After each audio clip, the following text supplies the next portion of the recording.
This is episode 213. As an exercise in hubris, I also use a metal zone. It's a rapid fire episode of the Toad Control.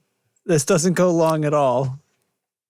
Oh, my door's open. Fire that went 40 minutes over. Dogs have been delivered to me. Hi. Yeah, we're wrapping up. We're done. Yeah. Okay, we're done. All right. Yeah, we're done. Ding. Bye.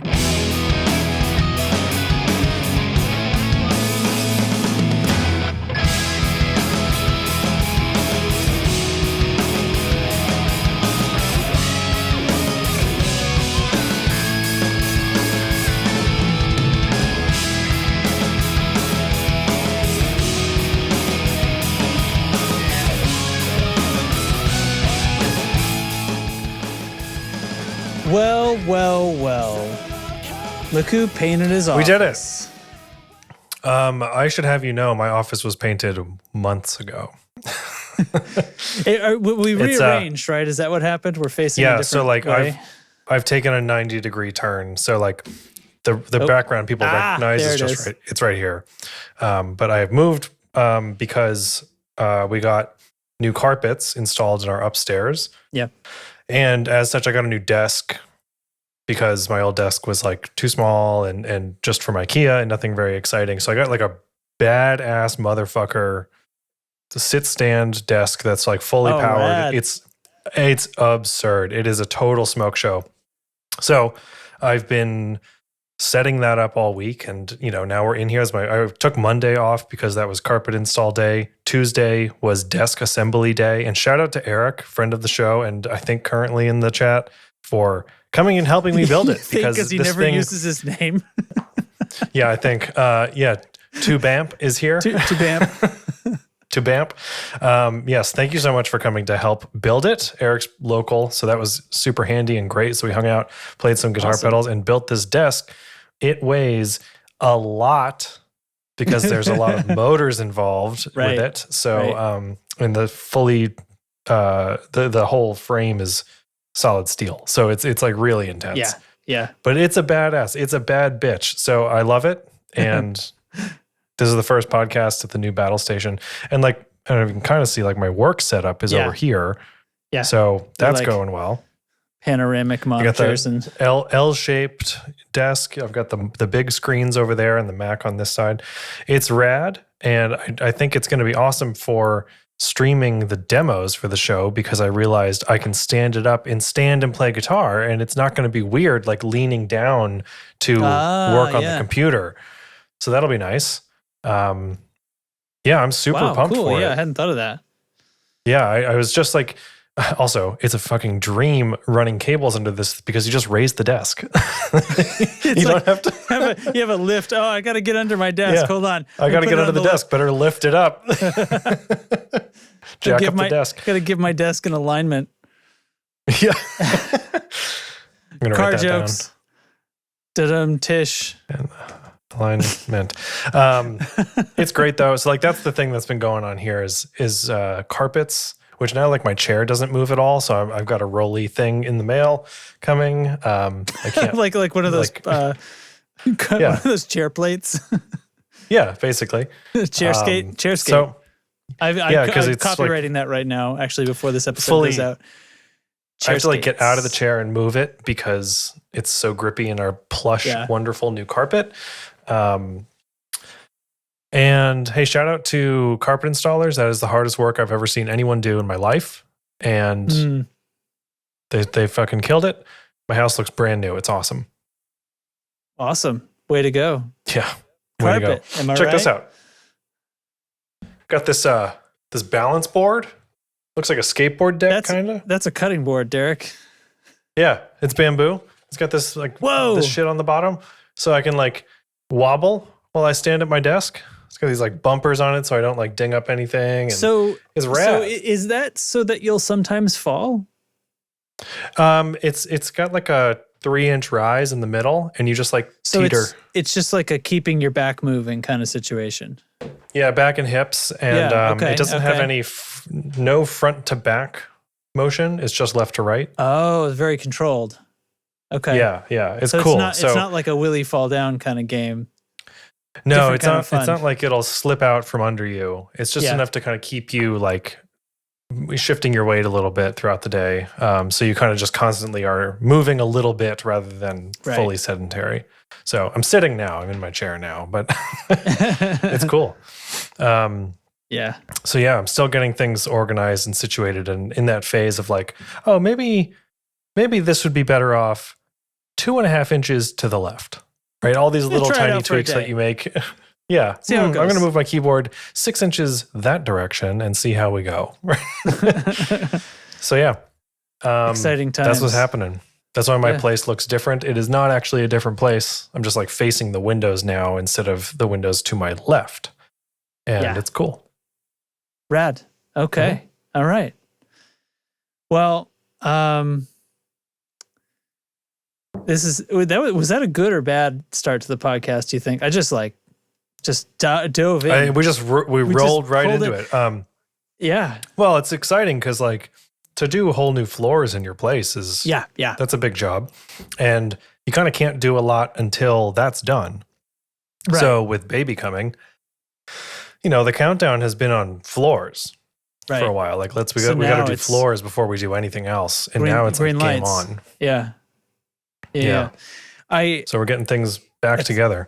I'm sure we're going to need to do carpets at some point. When we built this house 4 years ago, and they're already pretty worn out in the high traffic areas because we didn't spring for good carpet either. We got because when your builder's pricing it, they're probably going to mark it up like crazy compared to if I just you know what I mean? Maybe. And I don't know, we were building a whole house. So it was like we were sort of, we were in this mindset of like, we're doing the thing and then we're pinching pennies. And we had like these 2 days where we had 2 mortgages. And so like we had way enough money for this, but we were like extremely close to the metal as far as having enough money for the bank to make it, to think we're okay with it. They're like, it's like, we know you have enough money for this, but in order to make it all doesn't look like it on the up and up on paper, you have to have enough money to do it twice.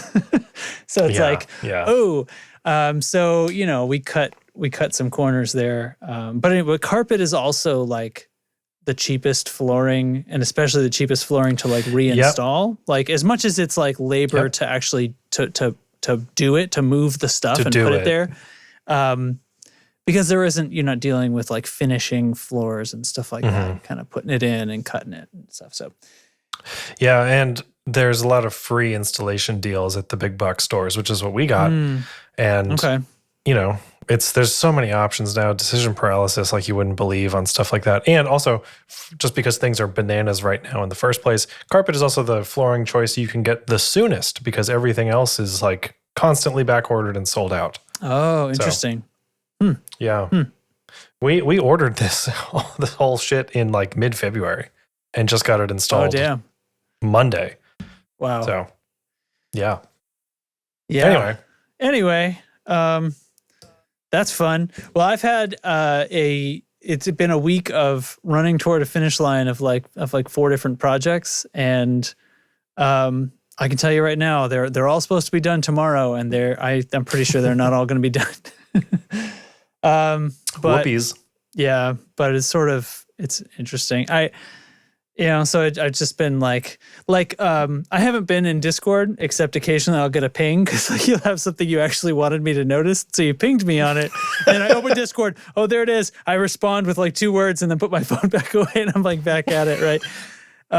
That's how it's been. Like apparently, some of our merch looks weird. Like maybe I did a bad job. Just that, like, are we talking about this yet? No, it's like we can talk about it. The logo is on all the merch. Yeah, but man, it's big. Yeah, I just I put the image there and it like looked like it was on the it looked fine in the picture, and I didn't really think about what that would look like on a person, I guess. I just was like, yep, sure, fire away. Logo's there, yeah. Yeah, so I guess I need to maybe bring it a little bit more into the zone where it would be on a typical t-shirt that they don't have the entire front of it is not typically one big logo, yeah, like right? the logo doesn't go all the way to your belly button most of the time, but on tone control shirts it does. We have the biggest logos. Yeah. So, get that tone control V1 merch while it lasts. So we may refine. Also, I don't know. I mean, maybe I shouldn't have gone with this company. It was the one that I knew. Since I put the store up, I've actually seen another, like one of the YouTube channels I follow, like started, it's like a small operation, and he started with a merch store that's a similar thing, but it's a different website. And now I'm thinking, well, shoot, maybe I should just go look there and think about dumping the one we have, because I got no loyalty about it. I have no allegiance to this brand. Plus, they let me make the logo look too big. So yeah, there's not somebody there like, hey man, hey dog. Yeah. So what was I going to say? Oh, link to merch in the show notes. Oh yeah, link to the merch store. And in the Discord. And I will definitely at least have adjusted it by the time this episode goes up. I will definitely have done that, probably over the weekend when things calm down. So I did actually, I'll tell you one thing, and this is a very short story, but I did this weird session at a studio here in town. It's like a Disney musical song. And the producer, he says it's for an unreleased musical. I don't know what it's for, and I never heard the song before. And my kid's 6, so I would have if it was released, right? Wait, so it is a Disney song that's out? It's a Disney song. No, that's not. Well, I mean, we just recorded not out. it. Right, not out. Okay, all right, like we just on Tuesday put vocal and piano.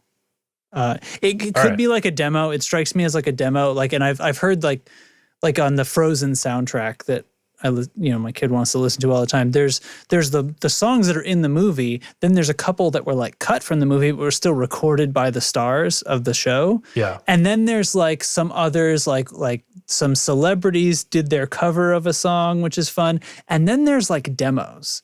And there's a few of the songs that are being performed by like totally different people that they're named, but they're not somebody that is like a famous actor or something like that was in the movie, right? Or Weezer, right? It's not that. So this could have been that. So the thing is, the Frozen musical is in town right now in Cincinnati. So the woman who was playing Anna at the time, although she was a stand-in because there was a weird contract thing, and she was filling in between the two actually contracted Annas. But so she's like one of the main characters for the 3 weeks or whatever that it was here. She sang this song with a piano player, and it's for something else. And it's all sort of weird because they didn't make us sign any NDAs. And typically for something like Disney, you'd have to sign NDAs to work on it, right? So I'm like, he says it's for an unreleased musical. It's extremely Disney. Like if you hear the thing, it's like, well, I mean, yeah, that's a Disney song. You know what I mean? But we didn't sign anything. Not that I'm going to like do anything about that, but like, it's just so kind of interesting. Sort of interesting. It was interesting. It was cool. And I was like, hey, to my kid, I was like, hey, look who I met. Like, here's a picture of her dressed as Anna. I don't know. It's not that cool, but it's like, it's sort of. That is interesting. Like, that's cool and like, a little different. Like, are we about to, like, is there going to be a trailer in 6 months, for the next great Disney musical movie? If it comes out and I hear it and I go, that's the song I recorded, now you can hear the real version or whatever, I'll let you know. Obviously, I know if the guy that recorded the demo. I'm not gonna tell you what the song was because I feel like I'm in violation of something. Well, I'm probably not. But anyway. Well, ask them to dig up the contract you didn't sign. That's right. Okay. Well, so cool. Besides being busy, that's the interesting thing that I got to do. So let's jump into some shit. God damn it. Thanks to Pedal Genie for sponsoring the Tone Control. Visit pedalgenie.com and start your wish list today. All right. Cool, man. So first, man, we're going to talk about this this thing in Premier Guitar, right? So I'll tell you what, I dug up some more sounds. I got myself a whole palette of new sounds. Here we go.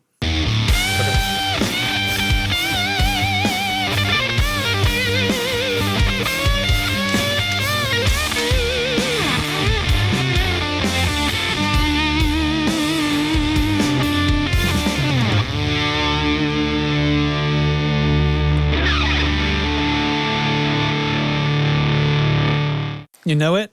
Some friggin' fuzz. Is that a He's gonna get it. Is that a Fraz? Is that a Fraz Dazzler? No, it's not a Fraz Dazzler. No, you got it wrong. Dang. Fucking blew it. What is it? It's the Haunt.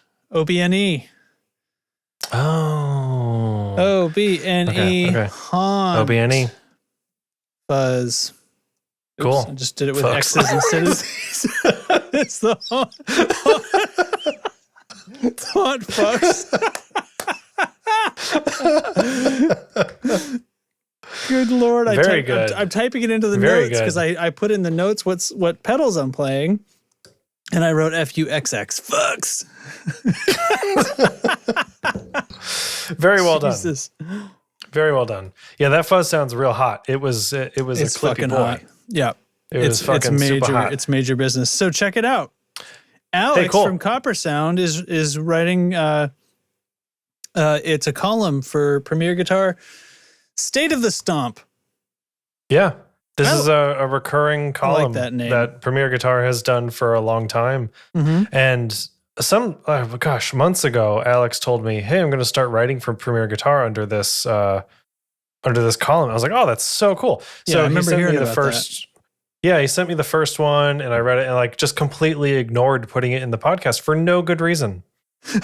I read it, and I shared it in the Discord. I was like, "Guys, look, it's our friend, and this is so cool." And then just like the podcast happened, and we moved on, and I completely ignored it like an idiot.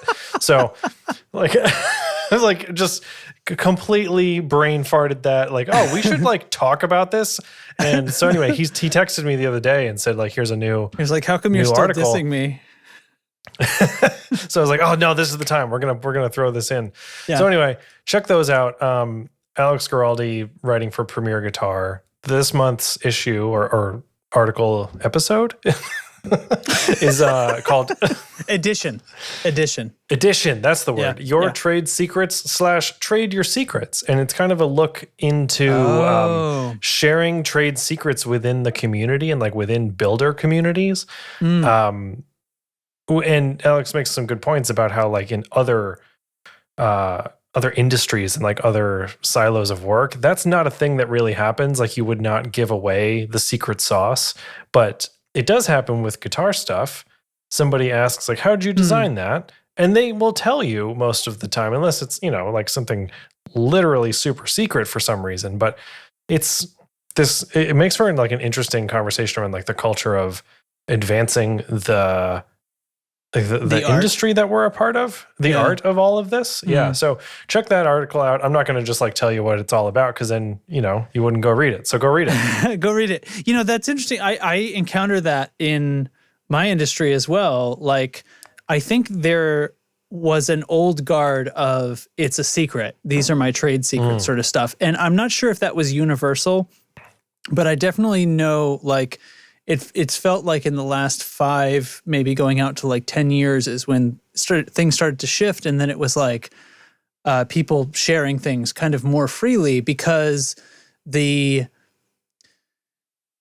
like tips and tricks, like knowing what tip or what weird trick I used to do a certain thing in a music mix doesn't mean that's not exactly or entirely at least what I'm being paid for, right? It's more about the experience of knowing when to use what trick or why to use what trick or when you've gone far enough with it and things like that. So yeah, and like if you shared a trademark Justin trick, right, with me, and I'm like, I'm going to apply Justin's trick to this song, to my session. Like that's just me like using a different tool in the tool belt. It's not like someone's going to be like, did Justin do this one? Like it's not going to confuse it. And it's not like you're going to like go to court about something like that over, you're not going to say like, well, that's my little studio trick, but like, that's how we get to this, right? How we get to today anyway, and by just like borrowing and modifying. There were people who felt that way. Like, I'm not just going to tell you my, it also circles around to like, do you think the mix that I do belongs to my client when I'm done with it? Like my session, you know what I mean? My settings, my automation, my plugins. Does that belong to them, or is it just the final song? Or should I print all that stuff down to stems and give it to them, but it's like obfuscated how I accomplish those sounds, Because people are still split on that. There's a lot of people that think like yes or no. Interesting. Or maybe that is not something I've ever yes, thought about. But it's an extra fee or something. And I mean, I do sometimes charge an extra fee if I have to if it's like work. If there's something I have to do to it, like if I'm archiving, like printing down stems and stuff like that, there may be a fee associated with that. But for the most part, I feel like when I'm done with something, it belongs to my client who paid for it. And so I always tell people that. But there are people who feel very differently from me. And if you see any Facebook discussions with sound mixers, it usually swings around quite a bit. That's a really interesting thing I've never paid any thought to. But yeah, it's not far from that conversation. And I think people do it around guitars stuff all the time, or they used to. And it was very like, how to achieve so-and-so's legendary tone. And it's not that that tone was necessarily secret. It was just that maybe it wasn't cataloged well. Maybe it wasn't ever truly explored and written down and nitpicked over until years later. But now, like with things where you can literally share presets and stuff for free, right, with no DRM type stuff over things like Helix, you can just say, oh, here's how I made that tone. Load it on yours. Yeah. Right? It doesn't mean that like, that's an interesting conversation. Because like it's a way to learn a lot too, because if I take, if you take a preset like that, that's a starting point, right? And then you can customize it more to your guitar or something, or you're learning how somebody achieved a certain tone. It doesn't mean that you're going to exactly replicate that, but saying like, if the trick and also you're not that. Sorry, no. I was gonna say you're not that player. Yeah, you don't have the same hands. You probably don't have the same guitar. So it's right. There's no way it's going to be exact, but like learning something about, well, this particular Helix preset, they set this up, but then he's got this graphic EQ and he's notching down a little bit after all of these amp settings. Oh, I never would have thought of that. Yeah. And now that's like in the back of my mind when I build my next tone or something. That's how I built my in-ear monitor rig for when I was in Delaney. I based it on Richie Castellano's setup, who plays guitar for Blue Oyster Cult, right? Like it's not like I'm out here pretending I'm in Blue Oyster Cult or using his tones. But the signal path operation. I did notice that around that time, like around that month, you started to sound like Blue Oyster Cult, and I didn't know why. Yeah, I mean, it's part of the patch. Yeah. So like, there's just like a cowbell in-ear monitors, and you just start hearing cowbell everywhere you go. Yeah, it's great when you're because it's part of the monitor mix is a metronome. Yeah, and it may as well be cowbell. So. We're going too far. Yeah. So I expect you didn't want me to talk about this for so long. Anyway, this particular news go read the article. Go read the article. And cool. Read what Alex says, and then come back and discuss it on Discord. Yeah. Yeah. All right. All right. That's pretty good. How about another one?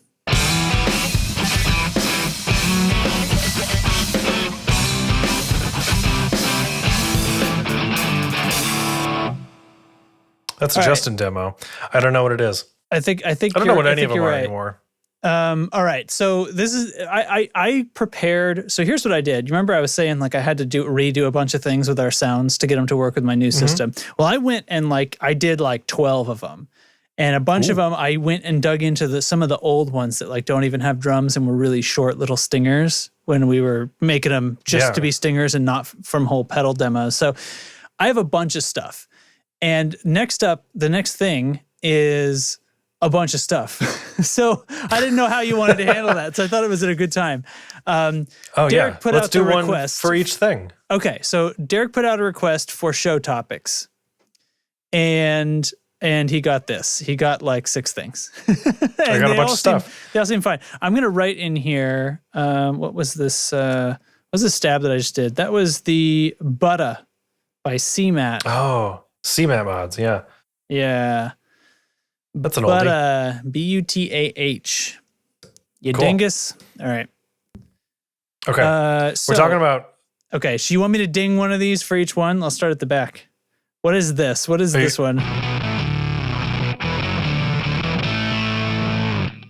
What the hell was that? That was a pedal called the Bit Commander. Bit Commander. That's nice. Gotta be that's gotta be year one. Is that EQD. Maybe I didn't even write it down. That's how long ago. Bit Commander. It is the EQD Bit Commander. Earthquaker. Octave Synth. Yeah, a long time ago. So we're talking about the Joe Dart 2 Ernie Ball Music Man bass. Okay, here we go. And if you're familiar with the Joe Dart 1, which is kind of like a Stingray bass, this is like the jazz bass adaptation of that model. They've broken the pickups out into 2 single coils. There's master volume for each, and that's it. Natural finish, flame maple neck. It's sharp. It's, everything you need, nothing you don't. Yeah. So if you're not familiar with Joe Dart, he plays bass guitar in Wolfpack and Fearless Flyers and is just an absolute smoke show. He totally he's one of the greatest funk bassists there is or there ever will be, in my opinion. Of all time. And of all time, which includes the future. Yeah. I'll put him in that category. He fucks. It's great. So it's an ash body, flame maple neck, and look at it. It's very plain, but it is a funk machine. There's 100 of them. Sorry, just something about you didn't say they're making 100. There is 100 of them. It made it sound like that was a really high number instead of a really low number. You know what I mean? Isn't that weird? Like, specifically, that is being said because it's a short run, right? There's a short run, 100 of them. Making like 100 of them. It is a boring. Matt in the chat says it's a boring, almost $3,000 bass. Yeah, I think it's a little boring. But okay, I have a different take on that. Kind of cool. Hold on. Like, I have a different take on that. The all pure natural makes me feel like, look, everybody, I invented the bass guitar. You know what I mean? It's like I just found some wood and I started cutting and I didn't stop until I had a bass guitar, you know? Anyway. So it's the limited run of 100. Like I think if I'm reading the marketing materials right, they're going to make more. It's just that the first 100 are this like super special batch, and that's all that they're doing right now. These are all personally breathed on by the man himself. Yeah. Yeah. Yeah, it's got a cool neck plate with like his signature sunglasses on it and shit. It's cool. Okay. I mean, go listen to Wolfpack and tell me that Joe Dart's not the greatest. Yeah. Like you can't. So listen it's to a little Wolfpack jazz bassy. And tell me that this bass isn't worth $2,700. It's cool. I mean, it's a little offset. It's got the 3-sided, one-side tuning peg thing. And, the Joe Dart 1 I thought was really cool. It had just a single volume knob. This has 2 volume knobs. Actually, see if you can find a different photo of it because they're these like, I think they're called cupcake style knobs. They look like a little mushroom cloud. Little babies. Aren't those cool? So wait, hold on. So he's saying in the chat, it's a My First Bass kit, complete with knobs and tone-enhancing EBMM headstock sticker. It is. It's like you get it in a kit and put all the screws together. The knobs are pacifier knobs. There's some shade getting thrown in the chat. Oh, he really doesn't like this bass. I got to say, you can't fault me for talking about this. You all asked for this. You did this. This is your fault. This is your fault. Okay. Told us to talk about it, and this is what you get. Are we rapid firing? All right. Yeah, let's rapid fire. There's nothing else to talk about on this bass because it's.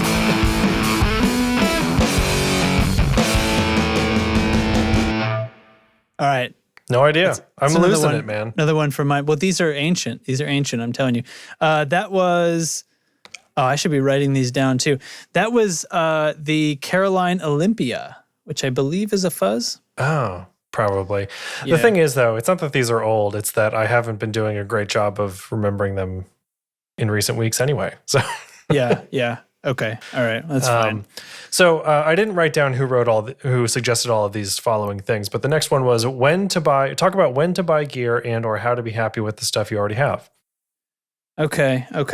That one is me, according to Matt in the chat. Okay. So Matt, when to buy gear? I think... I don't know, Justin. When do you buy gear? Versus being happy with stuff you already have. I mean, I think that's the thing is if you have to convince yourself to be happy with what you already have, you don't need to buy it. You don't need to buy something new. Yeah, Olympia. Sorry, typing.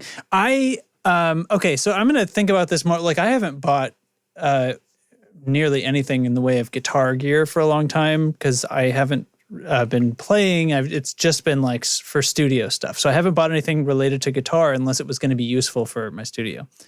But like studio gear, this is all part of the same thing, right? So in my opinion, That changed a ton when I wasn't a hobbyist about it anymore. Then it was everything is, does it do the job well? Is it maybe the best version of this for what I will be using it for? And then sub-calculation, like, how will this be beneficial to my bottom line? Like, how is this expense going to make my business more profitable after the expense, right? How am I going, is it going to make my stuff sound better? Like, and you know, there was a time when I bought a lot of plugins, and then at a certain point I had like a ton of stuff that, and every time a new thing comes out, it's like, oh man, look at this amazing new console emulation or whatever the fuck. And I would always be like, well, that really is like a non-difference from what I already have. You know what I mean? Or it's different, but it's not better. It's not actually going to change anything about my mixes or my workflows. And since thinking about it that way, as far as bottom lines, everything has been workflows over sounds. And it's probably because I already have like a lot of the specific sounds and stuff that I need. So it's like if something has a better workflow or it's going to achieve something faster or maybe better quality, but that's really just about like restoration, noise reduction and crap like that. Like I bought a new plugin and it's a new noise reduction plugin. I spent so much on audio restoration stuff, but I use that shit every single day. Yeah, I was just going to say, I just heard on a podcast today, actually, totally unrelated to guitar stuff, but they were talking about spending, and they said like the kind of commentary was like, what was the last thing you bought where you had to kind of have a huddle with your partner about it? You know, and for me it was this desk, and because it was a lot of money, and it's like, is this do I really need this or do I just want it really badly, and what's the difference? And they said their suggestion on this podcast was to do the math and figure out how many times do I need to use it for it to become only $5 every time I use it. Oh, that's generous. Or you know, like, but that's or whatever your number for a lot is. Of stuff. Yeah, right. For a lot of stuff, depending on what your number is. Like, how often do you need to use it for it to become $1, $5, whatever? Yeah. And when you like break it down like that, that's why I got this desk. It's because I sit in here for 50 or 60 hours a week. Yeah. And between work, school, podcasts, like this is my room for that kind of work. I have years and years ago, before the desk, I got this chair, another major investment. I sit in it constantly, right? Yeah. It's why I like expensive keyboards and expensive computer mice and stuff like that, because those are my tools. Always touching them. Always touching them. So I think there's a threshold of like, that's justification. And like, but you're reframing it so that it could be not like I'm saying for my work, but the way you're framing it, it doesn't have to be for that. It could be for your hobby stuff and things like that. Right. And so like, I think with guitar stuff if it's hobby guitar stuff, it's kind of like, there's a delicate balance for me, and this is different for everybody, but for me, it's the balance between like, that's cool. I kind of want that. I think I'll just buy it because, hey, why not? I deserve nice things. And that's what I did with the Airlane. It's what I did with the 1981. And there's no direct need, but it's kind of like, I think I really would enjoy having that. Think about what you just said, though. Like, you are going to touch them enough to make them $5 each time. You know what I mean? Like, easily. Oh, yeah. Yeah. And even if it's years before they reach $5 each time, it's still a really enjoyable time to get there. You know, like that's the difference, I think. It's if I use it once and put it on a shelf, and that's kind of, I try to be practical about that stuff. So, right. I also think of, you know, how reverse that, like how much do I need to save over the next X time, years, months, whatever, to pay for it? I've been doing that with the Novo that's on order. Like I've been saving that. So I've been putting money aside for something like that for years.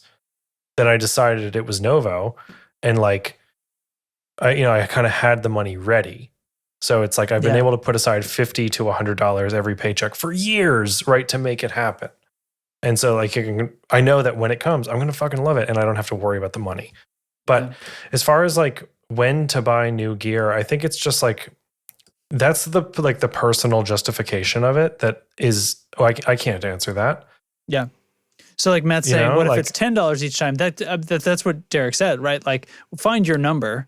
Right, there's a number where it's worth that, and I think that's a fantastic way to think about all kinds of stuff, like all kinds of expense, entertainment expenses, subscriptions, and stuff that you have.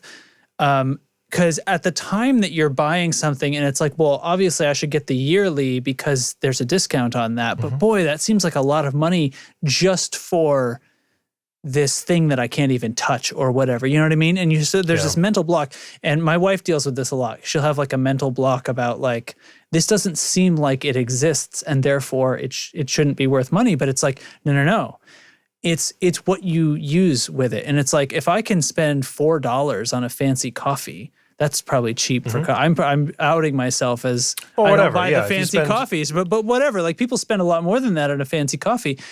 And that's like a week's worth of whatever subscription. That's like 4 weeks worth of whatever subscription, right? So and imagine how many hours do you spend on that? Like on a slow month, I'll watch Netflix or whichever, for 8 hours or something over a month, and I don't even watch that much TV, I feel like. So right. I think it's so shake I think them it's down worth like that.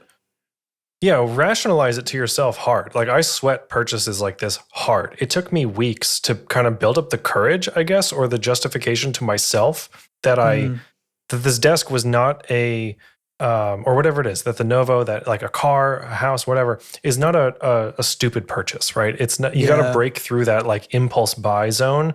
And I sweat that period a lot because I get a lot of like, oh, I see this thing, I really want it. Oh, look how beautiful. Oh, I would love having this. Well, do I really want it today, or do I actually really want it? What's the time threshold on that? Because if I let it go after 3 or 4 days, then I didn't actually want it, and it was just sort of you know what I mean? A flash in the pan sort of like it would be envy. An impulse if you went with it. Yeah. So I don't know. I think it's worth slowing down purchases if you're kind of not sure. But yeah, I think there's no correct answer, and it's different for everybody, which is it's a non-answer, but it's true. I think we explained a lot. Okay. I'll tell you what, let's do one more and then let's split Pedal Genie into here and pick up on the other side. Okay. All right. So one more. Yeah. Ooh, spacey. Some kind of, Dispatch Master? He got it. Dispatch Master out of fucking nowhere. How old is that? That is so it's funny, is I remember where I was living when I did that demo. I was living in Rochester. So it was 2012, 13-ish. Yeah. So that's like, that is one of the right great at the pedals. fucking beginning of the podcast. So actually it would have been 2013 because we didn't start until 2013. Right. Really early. So it would have been between September and like July. Well, September, when did Pedal Genie start with us? Because it wasn't the first 11. episode. 11? No, it was episode 11. Yeah. So it would have been very early 2014. Yeah. Spring 2014. Yeah. Interesting. And we're just like Sherlock Holmesing this. Okay. That pedal. To switch the screen.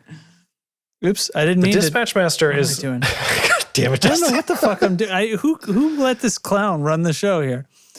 Sorry, the Dispatch Master it's one of the great pedals. I don't remember seeing delay and reverb in a pedal much before that, and they just did such a killer job with it. It's so nice. Anyway, that's all. All right. Okay, the next. So we're gonna jump to Pedal Genie. We're gonna insert Pedal Genie here. Yeah. Because otherwise the show is going to be lopsided as all hell. Wait, you want to do it right now, or do you want to do one more and then Pedal Genie? Well, oh wait, you're right. I just played a sound for the other fucking one that we were going to, okay, sorry. Yeah, well, it's still going to be quick because this is the second time this question has come up, and I'm just going to say it. I don't know what you're asking. The comment is boutique guitars versus not boutique guitars. And like something very similar to that has been mentioned a few times. And I don't know what the question is. Like, what about them? They're saying in a fight. Which one? Because that's what versus means, you see. Right, yeah. Oh, is it like a you brought shit to a piss fight kind of, or piss to a shit fight kind of thing?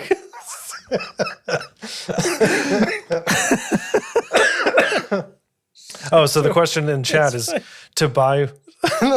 You like that one? I thought that Justin would enjoy that. Yeah. You brought piss to a shit fight, motherfucker. That's from something. I can't remember. But interesting. It's if you're a collector or not, right? To buy boutique or not to buy boutique, there's like too many factors to cite on that. I think the big brands are able to build a guitar for cheaper. So I think it depends first on your budget. And secondly, but not always, because like Gibson, but not always. What the fuck?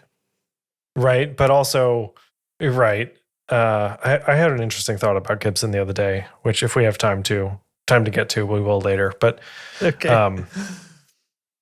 I don't believe you. Yeah, I don't know. It's a personal challenge. I don't think you can think anything interesting about Gibson. It's more about the models than Gibson itself. But like, all right. Okay, it's a dig on them, not you. But anyway, do you want to skip this question and talk about that instead? All right. The answer to the question, boutique or not, is if you're a collector. Anyway, moving on.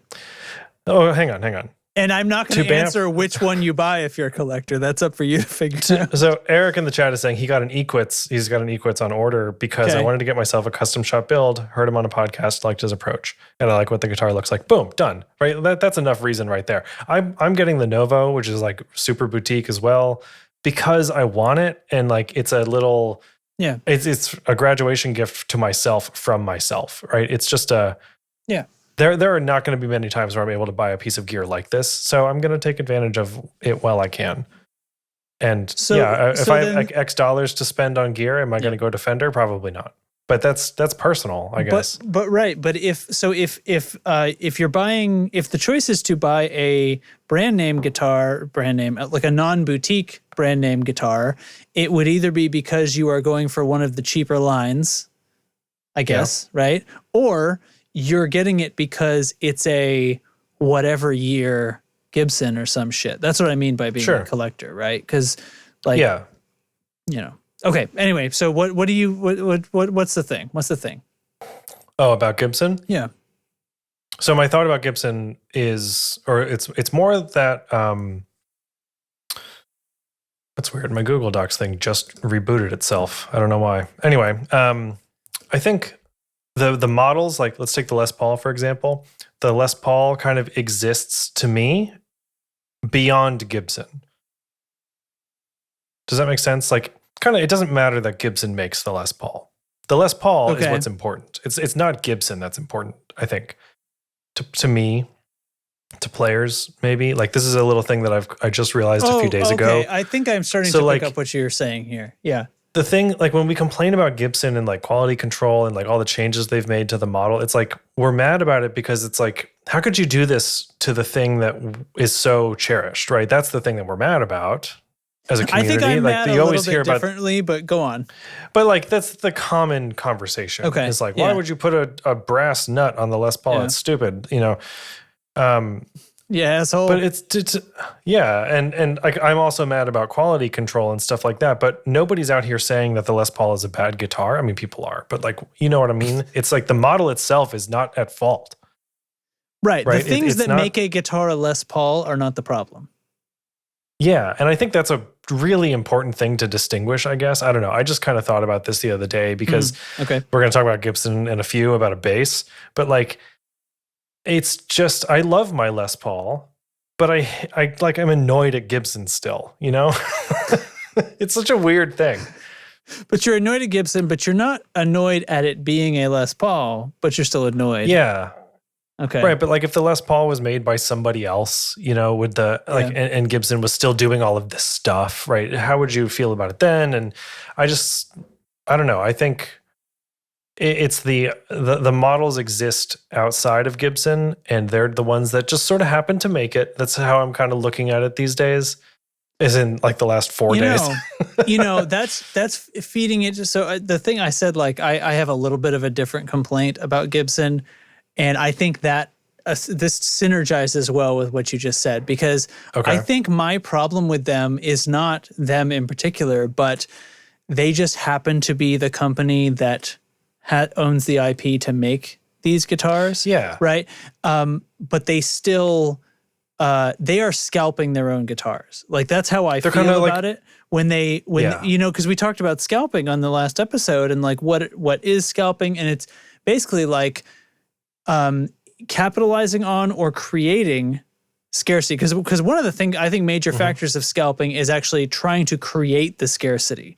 It's like I remember when all the PlayStations were coming out and stuff, there was some story about people lined up outside to buy PlayStation 5s, and somebody makes it inside, comes out with 2, holds them up to everybody in line.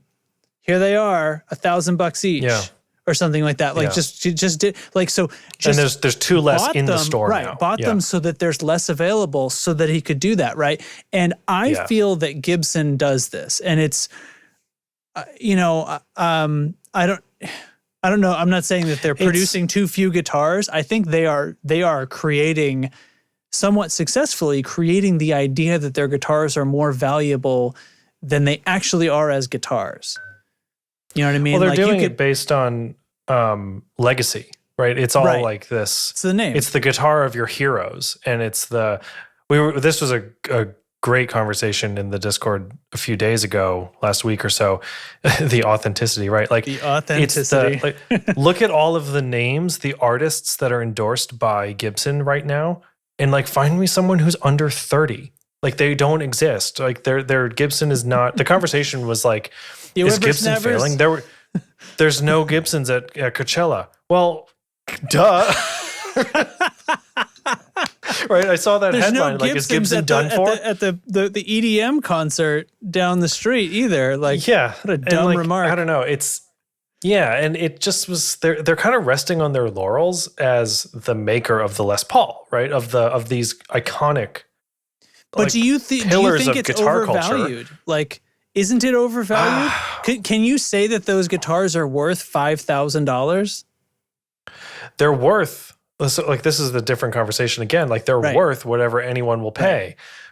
Right. But I don't know. As far as the actual, like, what it takes to put into that, and I'm not just saying like you're only as good as the labor or whatever, but like there's a lot of experience and trial and error and design and R&D and all that stuff that went into creating a guitar, an iconic design, that a long-standing design has been tried and tested, and all that stuff is part of the value.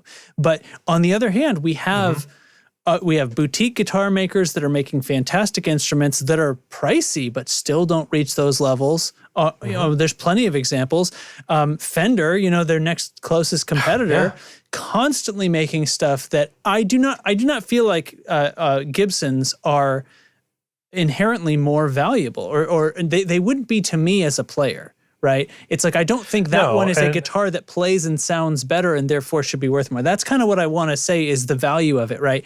It's not just the name on the headstock. It's like, is the labor you put into it and the wood you chose and the parts you chose plus all the R&D for decades, does that equal a guitar that's twice as much as Fender, which has been going for practically just as long? For just as many, right. I mean, doing all in the the electric same guitar shit. space. In a different shape, figuring out what's the best about their shape and which parts to put in, and choosing how much to spend on those parts. Do you think that really means that Gibson is a twice the value instrument on average? You know what I mean? Because I don't think they are. And so that's what I'm saying. I don't think so either. They don't have the value to back it up. It's all headspace value. It's all ethereal. Mm-hmm. There's also the non-tangible asset that is quality. Right, that it is the quality control. You've got these bad years of Gibson or of any product. You've got things that can get the quality control standards changed and stuff. And Gibson has fallen victim to that all the time. Are they QC years though, or are they like, we tried this new part and turns out in retrospect it wasn't as good? Oh, it's both. You know of those both, things. But so Eric's saying Fender's doing the game better. I agree. Fender's certainly focusing on reaching as many players as they can. Gibson is focusing on like, when you're ready, we're here. Yeah, being the cool guy in the corner. Yeah, and like he's saying also that they're not inherently better than Fender, nor is Fender better than Gibson. I don't think so either, but I also think that Gibson's walking around kind of like, we're better. But and they're pricing their guitars a lot higher for what I would consider to be very, very much equal instruments. Yeah. At least in most cases. Yeah, and so like Fender, there's like a branding thing too, because like Fender makes a lot of guitars under the Fender name that are not made in the US, but Gibson doesn't have any Gibsons that are not made in the US. They have the Epiphone brand for that. So there's a little they're difference more there. careful maybe in that respect. They were a little more precious Maybe. about that, which might be a guess. good thing to do. Maybe Fender should have done that. Who knows? But are they selling more guitars than Gibson? I mean, I don't remember talking about Fender filing bankruptcy. Yeah. Maybe it's Fender feels so much more inclusive. Gibson feels really gatekeepy, you know? Yeah. It's for price, for attitude, right? For like a whole approach, like the Slash collection, like fuck off. Fuck off. We were talking about like who would be a great Gibson artist these days, and the conversation in Discord was awesome, and we kind of landed on Claudio and Travis from Coheed. Could you imagine if those guys became Gibson endorsed artists? That would be fucking huge, and I love it. That would be so great. Anyway, okay, let's move on. All right. Let's all right, so remember the secret word for tonight is depression. No, what was it again? No, disappointment. The gifts are disappointment. The gifts are disappointment. Buckle up for the Genie, everybody. It's time to give thanks.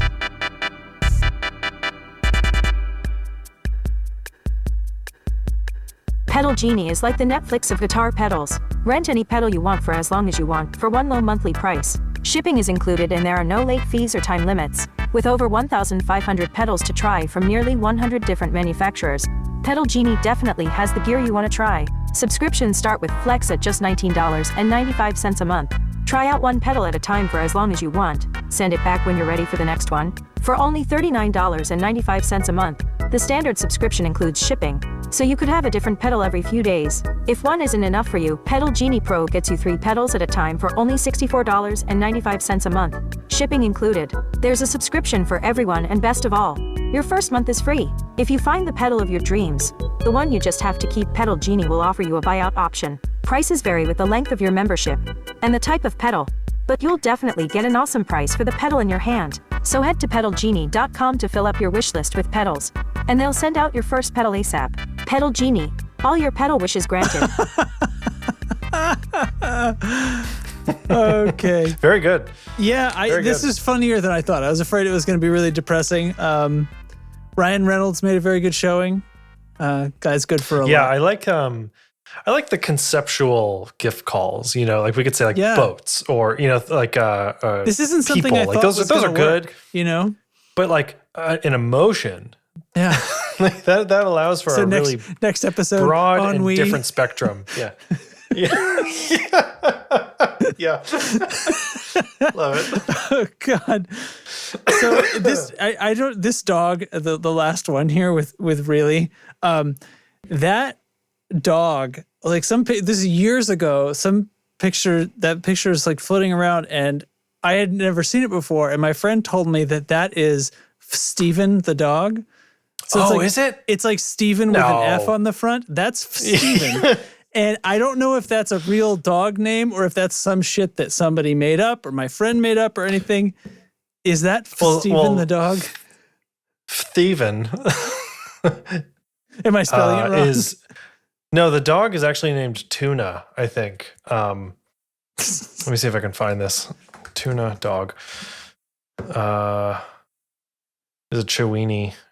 This is good TV. Instagram is Tuna Melts My Heart. Here we go. Yeah, pull that up on the screen, Justin. Okay. This poor creature. Oh my God. Oh, that's not quite the dog that was in the gift just now, but it's good enough. No, it's not, but holy shit. Enough. Oh my God. This is the super opposite of my dog who has an underbite. So like his bottom teeth stick out a little bit, but it's nothing like this. This son of a bitch is deformed. Oh my God. Okay. I don't know what. Oh my God. There's an episode. Somebody photoshopped braces onto it. There's an episode of The World According to Jeff Goldblum about dogs, which is on Disney Plus. If you don't have it, get it. It's great. And they interview the people that run this account. Okay. And then he meets Tuna. So anyway, if you want to see Jeff Goldblum meet this dog with a severe overbite, head to Disney Plus. This episode brought to you definitely not by Disney. Yeah. No, not. No matter how much we talk about him. on this episode. Okay, so pedal Genie. Derek doesn't have a pedal. Okay, back to our regularly scheduled program. No, I'm just kidding. I have something. I have this motherfucker. This is the DB925. It's a bass preamp from Aguilar. Aguilar makes the good stuff. Yeah. So here's the thing. I have my my J bass here. Cool. And I'm just going to turn it on and discover quite quickly that I can't hear it. And I need to turn. So here's the thing. This is a bass preamp. So I'm feeling like I don't need to put anything, any amp on it. Oh, that's too hot. Too hot a preamp. Hold on. Turn it down. Let me see if I've got any. I want to basically just create like a dry preamp. Yeah, turn off the compressor. Okay, turn off the EQ. We're good. All right. Bypass the compressor. You bypassed the compressor? Yeah. Okay, pretty good. So this is what a bass sounds like, everybody. Neat. Fucking deal with it. Okay, so I'm going to turn on this preamp. This little guy, it's a little mini. It's got a B and a T knob, and they're teensy-tiny knobs, as you can see. I'm going to maybe... For butts and... Oh, okay. Butts and tits. Yep, you got it. I was just going to let it linger, but okay. Nope. Say the thing. All right, so I clicked it on. Now we're going to see what happens. Oh. Well, that's kind of... Hold on, I gotta do a comparison. Turn it off. Is it just louder or is it doing something?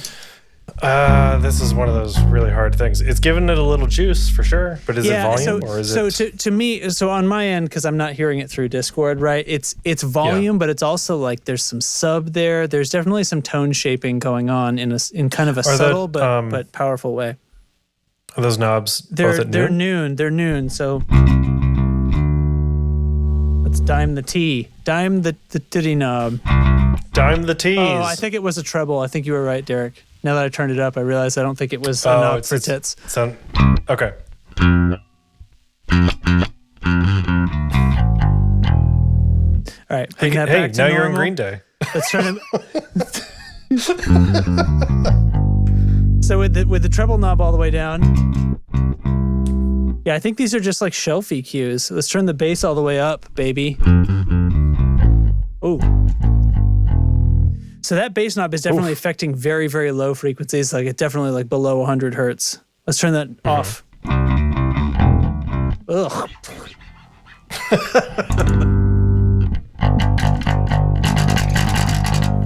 All right. Oh God. I mean, this is good.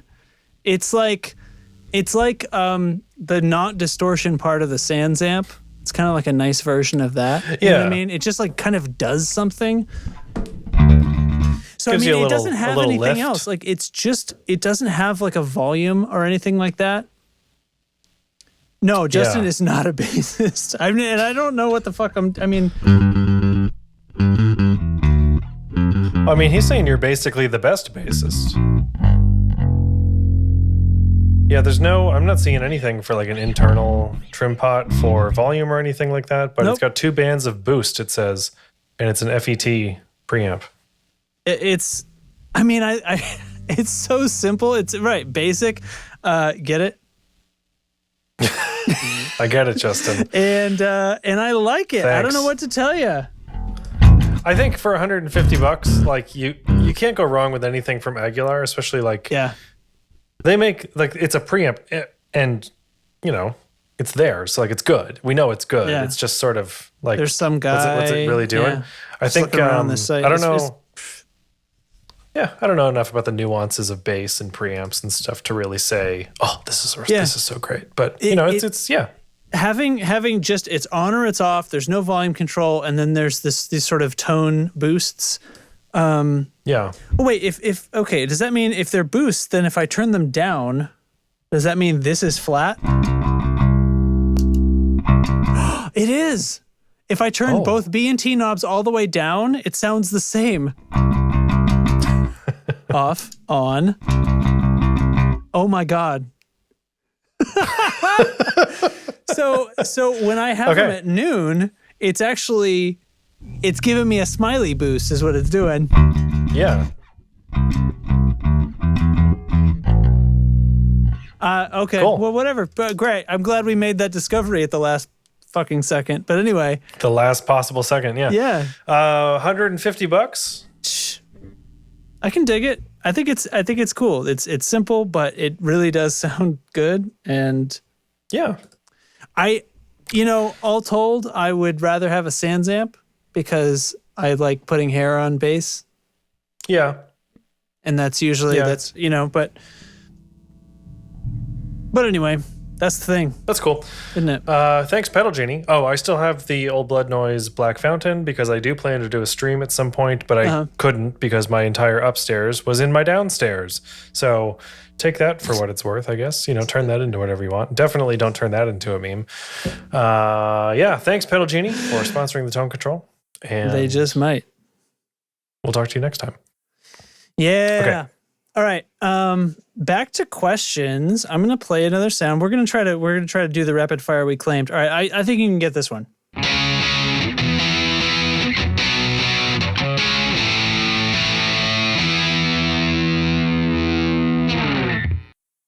Don't know. Dirty Little Secret. I remember liking that. I see. You thought it was the Tiny Guy Fuzz. Wasn't. Dirty Little Secret. It's a is that Marshall? It's a Marshall thing. Marshall made it, or it's a replica of like a Marshall. No. It's Cattle and Bread made it. It's they're up to like the Mark III on that thing. It's cool. It's like is it a JCM 800? I can't remember. It's a great pedal though. That's one of the good ones. They also make the Raw, which is the Royal Albert Hall version based on Led Zeppelin's performance at Royal Albert Hall. It's very cool. A pedal based on a single performance. But okay. Back to questions. All right, back to questions. So the next question, it'll come out on Monday, which is the beginning of Mental Health Awareness Month. So something about guitar being good for your mental well-being. I'm sure there are science articles that can be referenced. Wait, that's a question? Oh. Well, it's not a question, but like the day this episode comes out is May 1st? No. What day is it? What day is today? No, May 2nd. That's my wife's birthday. So happy birthday to my wife. So yeah, May, apparently, I didn't know this, I should know this, is Mental Health Awareness Month. So we should talk about something about guitar being good. I feel better already, but it's not May, so it's still April. Get out of here with your it's going to be May gifts. There's the Timberlake. Let's get out of here with that garbage. Okay. Yeah. I don't have any science articles about this available, but when I don't play guitar for a while, I feel crummy. Yeah. So this is anecdotal, but there is a real thing, and it does affect my mood. And I couldn't really play a lot last week or the week before because of conflicting factors, school, work, and like having to move out of half of my house at a time. Your upstairs being in your downstairs. My upstairs, the downstairs, and so everything I own was stacked in my dining room. So, and the basement where all my guitar stuff is. So it wasn't great. And I was just like, this sucks so bad. So I don't know. I think just whether it's guitar, or like you're listening to this podcast because you play guitar, go play guitar. It'll make you feel better. That's my guess. Mental health is a real thing, and it is a real bitch sometimes. I'll give it that much, I guess. Like I've been dealing with this for longer than I realized. I'll put it that way. The pandemic shed a lot of light on a bunch of mental health stuff that I had been very conveniently ignoring. So I'm dealing with it now, and things are much better. So do your thing. Yeah. Get after it. Yeah. And that's what my wife is going back to get another grad degree for, to be a mental health counselor.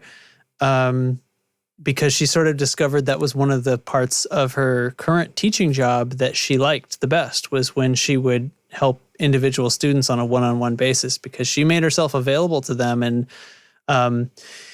in a way where it was sort of like, being the parent that's like, you can talk to me, but actually being that instead of being a sitcom joke about it. For students, and they would actually come to her, and sometimes it would like screw up her whole week because she didn't get XYZ done because she had to deal with this. But like, it is really meaningful, And just like a standing desk, it can put years back onto your life. And what else? Mental health has a lot of stigmas and shit because people have this old standing idea that your brain is somehow like not an organ like the rest of your body, you know? And if you had some problem with your liver or your heart, you would take medicine for it. Well, we have medicines for brains too.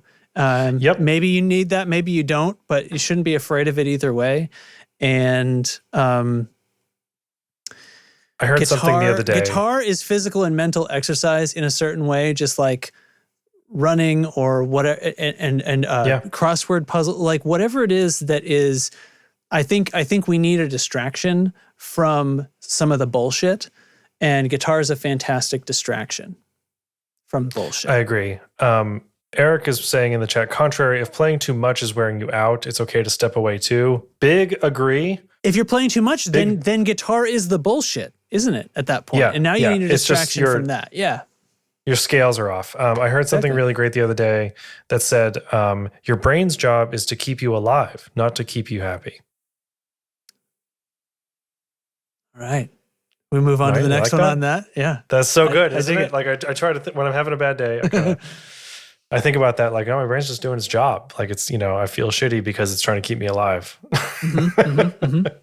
Anyway, yes, guitar is his bullshit because he's a full-time guitarist. So, hey man, do what you got to do. That's right. Check in on yourself. Give yourself a little tickle. Oh, nope.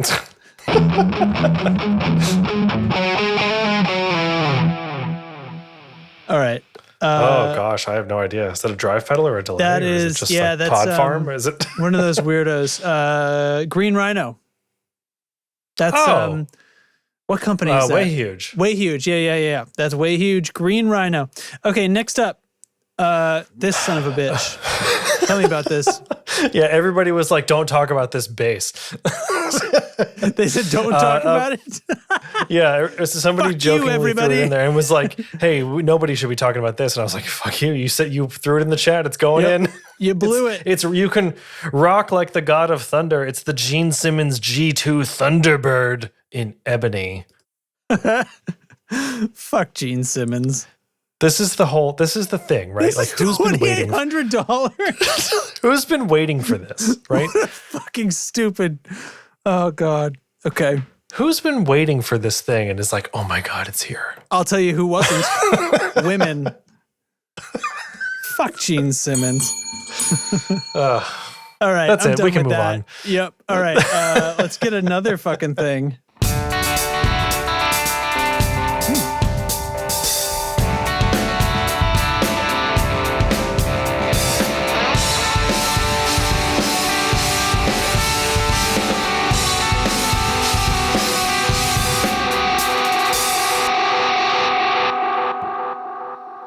Well, you heard that at the end. That little swell at the end gives a suggestion that it maybe was a pedal that has a Havoc button. It's a Caroline. Yeah, it's a Caroline. Is it the Kilobyte? It is the Kilobyte. You nailed it. That was a good one. Caroline like Kilobyte. If I can spell. Okay. Wow, truly can't. Fix me, Google. There you go. Okay. This was all right. So what's up late now? ad, but I think it's really funny. Let's start a thread of toxic guitar advice. The absolute worst guitar music advice you've ever heard. Is this where I scroll here? Okay. I mean, you can scroll if you want. I thought we would maybe add our own somehow. Practice but I think, is pointless. Pop is easy. You should never start with electric.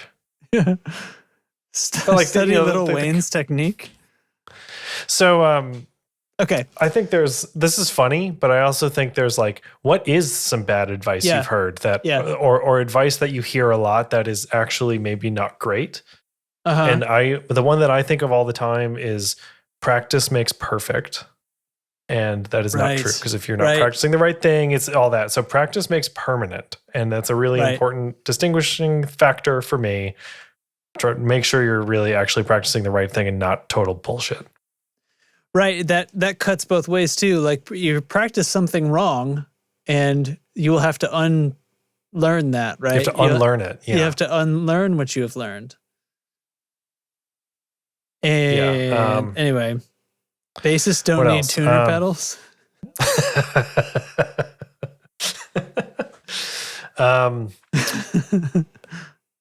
Some other hand bad placement advice in the room matters.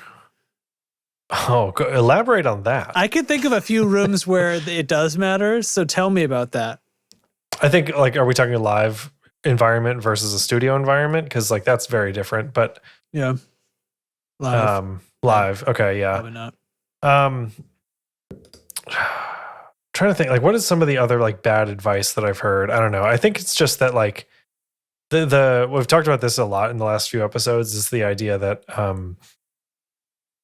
it's the way that guitar stuff is marketed towards us is like, this is the last blank you'll ever need. That's not true. Like there's no you're never going to have to make a decision on like if you're a Strat person or a Les Paul person. So if you're new to this, like, don't go around thinking like you have to commit and it's a lifelong commitment decision, I guess. Do you know what I mean? Like, you see all this stuff that's like, which is, my Instagram feed is full of these like terrible guitar memes that are like a Gibson headstock and a Fender headstock. And it's like, which one are you?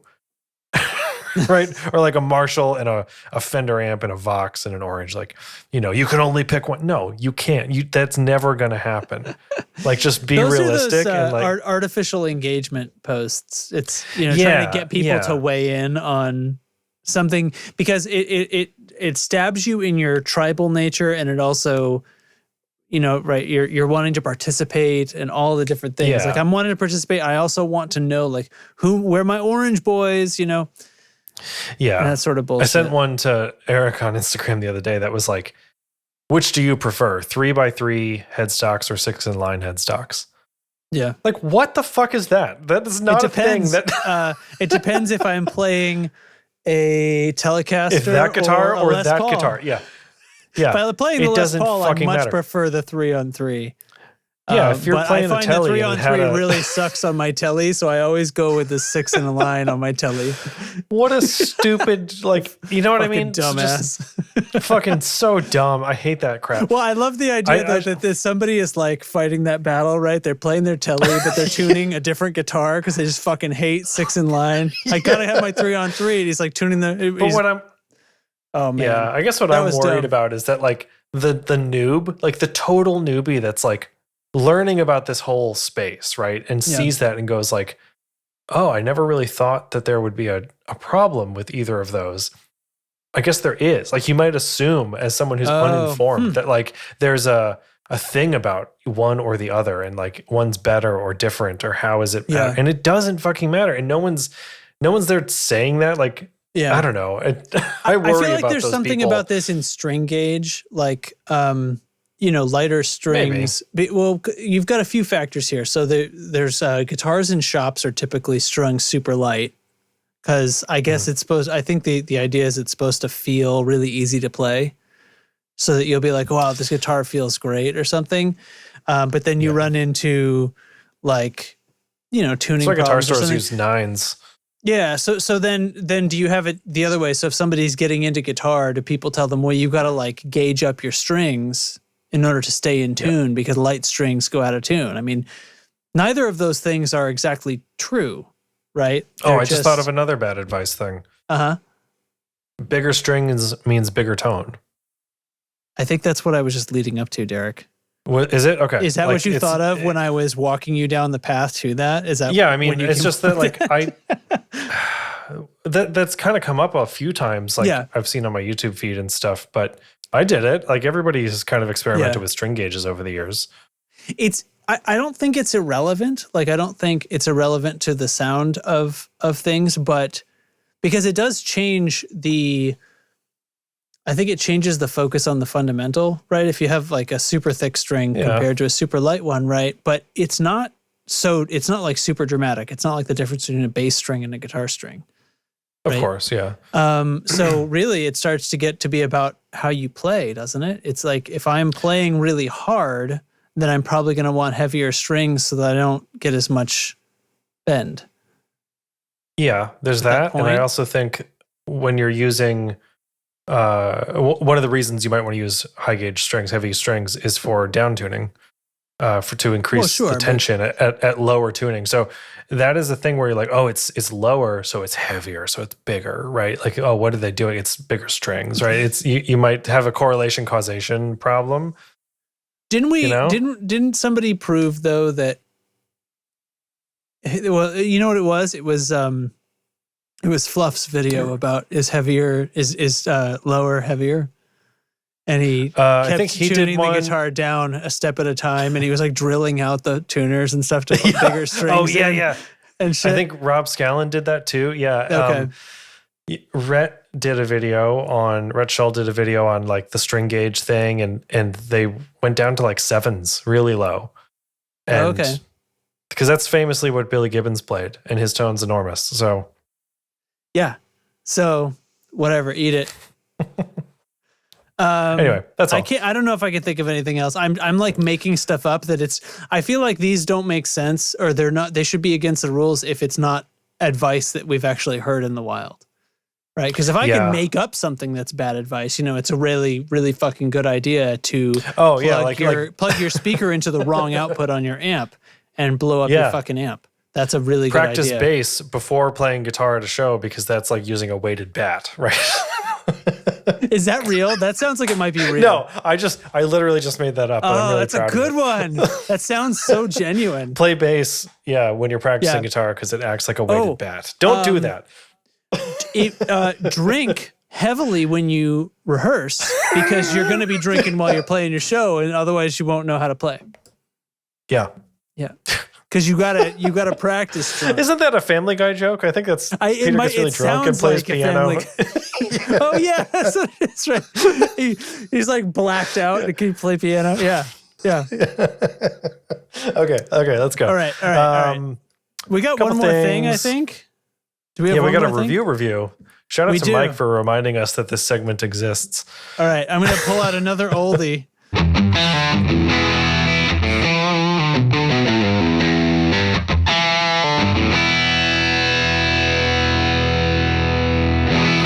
I know you know what that is. I play that riff to this day. I think it's just Pod Farm, is it not? No. It's the Mayflower. Oh, yeah. Okay. I thought that was a a Pod Farm one. No. That's the other one that's like weird and stereo and has the swirly effects. Is that the penis drive? What the fuck? Are you just trying to get me to say that so it's a show title? The penis drive? Okay. Jesus. Okay. Here we go. We're reviewing. This is an Amazon review from somebody named The Stone. Oh, I shouldn't put this on the screen then, because you got to. I'll read it to you. Okay. This is from The Stone on Amazon reviewing the Boss DS1. He's given it 5 stars. This review came in a year ago on Monday, so it's from late April 2021. Great. The title is Great Pedal. Don't listen to the reviewers that don't know what they're buying. Okay. Well, if they're reviewing, then they know what they bought, didn't they? Yeah. So anyway, this is written in like a weird stanza format. So I don't know if maybe you could choose to view it as poetry, but you should read it a little bit like that. Like let's try to give it a poetry flow, right? Some of these reviewers drive me nuts. This is a 5-star product, all Boss pedals are. If you can't get the sound you want or the tone you want, it's not the pedal's fault. This pedal does what it does. Yes, it's fizzy. Yes, it removes low end. It does what it does. Pair it with other pedals to get what you need. I think the issue is a lot of people want heavy gain, and they think distortion is going to get them there. That's a sentence fragment. You're looking for... It's going to get them there as a show title. Sorry. Yeah. Is going to get them there. You're looking for an overdrive pedal so you can overdrive your gain. But they're greater than 100. So you try and go budget and land on this. And it's not what you're looking for. I personally use it for bass. I like to remove some low end and then add distortion. For bass, this thing is awesome. Almost the only pedal I need. It's my favorite line right here. As an exercise in hubris, I use a metal zone 2.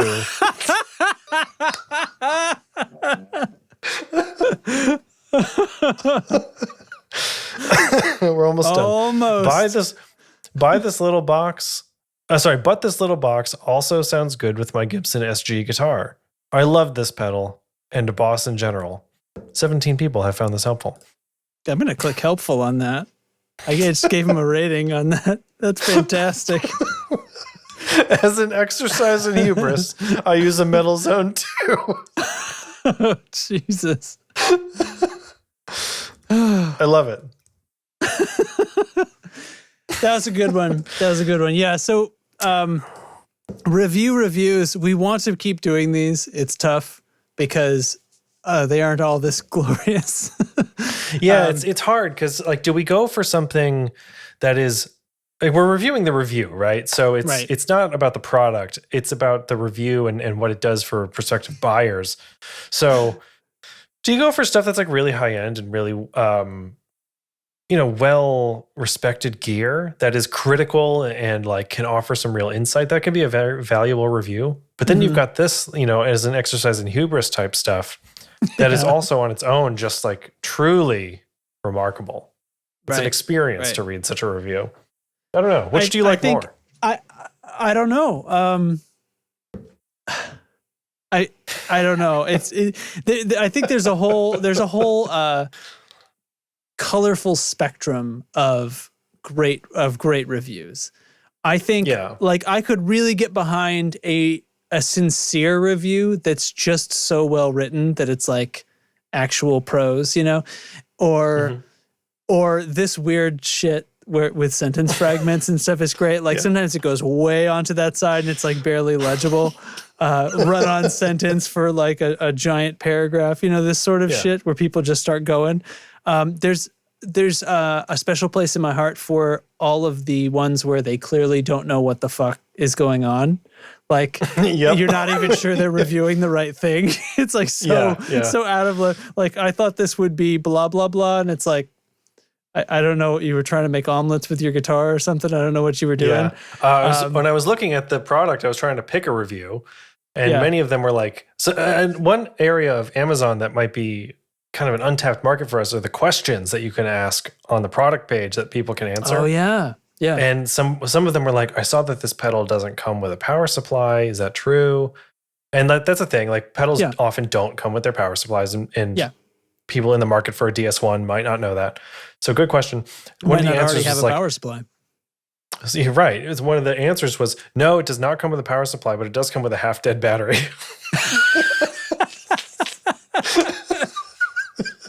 See, that's good stuff. That's good stuff. Yeah. A+ to that. All right. So a rating. We rate these out of 5 stars.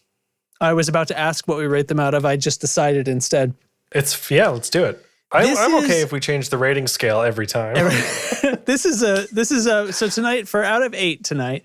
I'm going to give this one a 5.5 out of 8. 5.5 out of 8. Yeah. I'll give it a 6 out of 8. I'm feeling just a little more generous, I guess. I really love as an exercise in hubris because I was reading it this is fantastic. And then that line stuck out as just oh, now there's a real thought here. Now we're talking. Yeah. Yeah. Now we're talking. Now we're on this, we're on this path together. I like the format. I feel like he's telling a story. He starts off with some, here's where I'm coming from. And then he comes down to yes, the product has some problems. It's fizzy. It removes low end. But then he swings back around but you just don't understand it, man. That's then we've got of course a glorious little sentence fragment in there. And then and then there's sure you don't want to spend any money on your pedals, and then why would you? That's ridiculous. And then at the end I'm a fanboy. So what do you expect? I love this pedal and Boss in general. Boss, yeah. So, hey man, I'm going to give it 6 out of 8. You got a 5.5 out of 8. So the average of that is 5.75 out of 8. Which, let's do some quick math. Quick math, that is 5.75 out of 8 is a 71%. That's a D. You're dumb as hell. That's a failing grade in graduate school. I'll tell you that much. All right, let's move on to suggestions of the week. Okay. I don't have anything for this.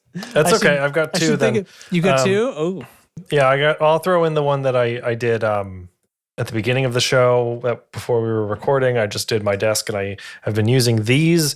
These are from a brand called Night Eyes. These are gear ties. They're little wires that are wrapped in like a rubbery sleeve, and you can bend them any which way and they stay where they are. Yeah, and like solid core wire so that they'll stay. Yeah, they're awesome for cable management, which includes pedal boards. I've used these on my pedal boards for years because you just kind of twist them together. They're like a twist tie, like on a bread bag or something, but you can also kind of manipulate them however you want. So between those and regular Velcro cable ties, I've got all my cable routing options covered. They're great. I've been using them for years. They're the best. My actual suggestion of the week, however, is songster.com for tabs. We don't talk about tabs too often. Tabs.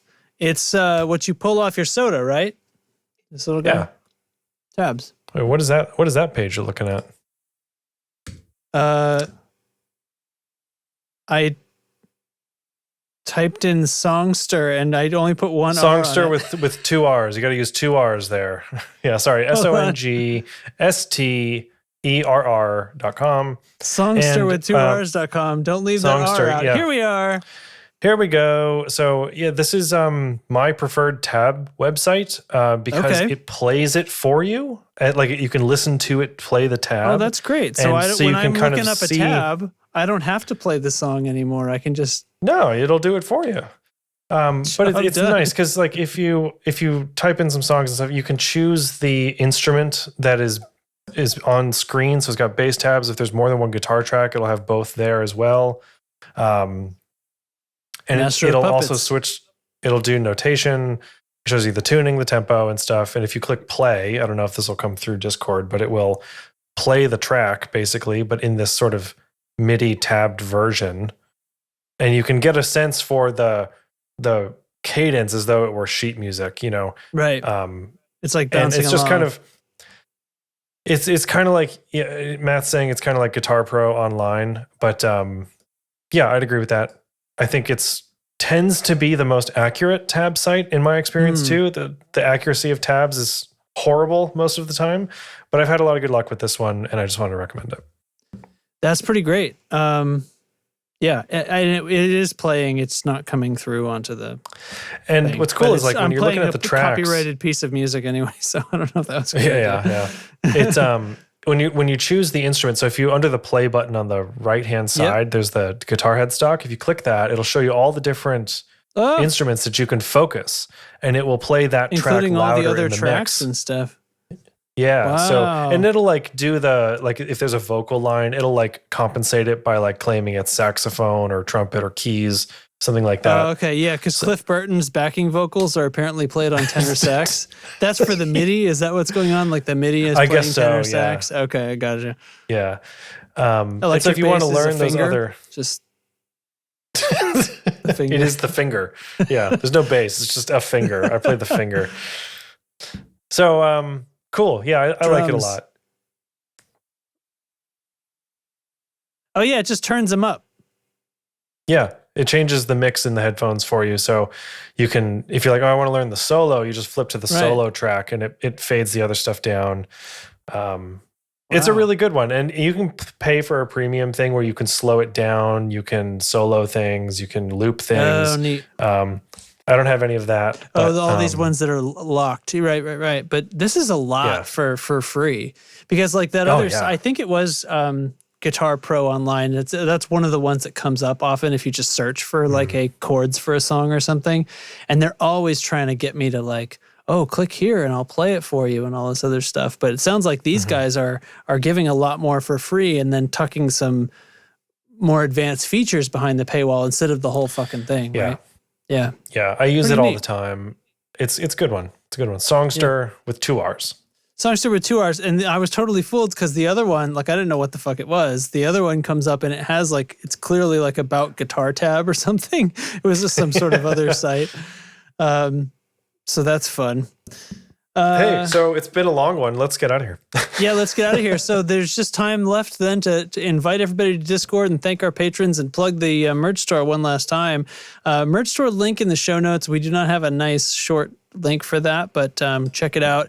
I am definitely going to make sure that the designs look right and look cool before we send this episode out, because they came out weird, the first batch. And there's a couple of people that got cool ones, I guess.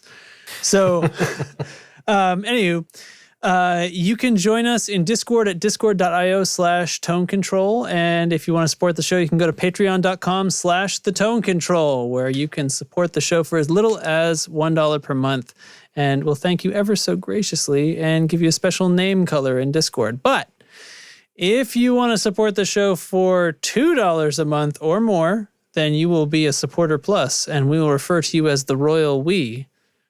And you will get to come Which is up for this. grabs. We can change that whenever we feel like. If somebody's got a better idea, all you got to do is give us $2 and we'll consider your idea. No, anyway. I changed it as a joke one day and then it just stuck around. So I thought it was pretty fucking great. So anyway. Island of Misfit Boys. There's one woman in the chat. I'm not going to do that. Okay, so the Patreon supporters for this week include Carson Ricketts, Nick Greenwood, Timmy S., Matthew Fenslaw, Ryzen Wolf, Jamie Evans, Jeffrey Wright, Doug King, Doug Gann, Righteous, Ryan Johnson, Steve Huffman, Jonas Sabatini, to Bamp. Sorry, I changed it right at the last second for you. Mako Guitars, Say My Name. What? Wait, Matt? Yeah, that's him. I know. No, okay. Okay, that's it. He's Andrew just Walsh excited. from Andrew's Alcove, OG friend of the show, Brian Rizzi, Doug Christ of 37 Effects, Sean Wright from Lollygagger Effects, and Brian Gower and Kyle McIntyre of the Tone Jerks podcast. And once again, I've forgotten to even start the music at this point. Hey, it's while like we the fade out, hardest thing check that this I do. out. Yeah. What's going on? Here we go. We're going up. We're going up, everybody. My desk is on this. the roof. You like this? Here we go. I'm standing now. Can you hear that? Just a little bit. I bet my Just processing barely, will cut it out. Yeah. It's awfully quiet. It rules. I'm standing now. That's So bloody welcome awesome. to my standing office. Standing room only. All right, let's get out of here. Cool desk. Bye.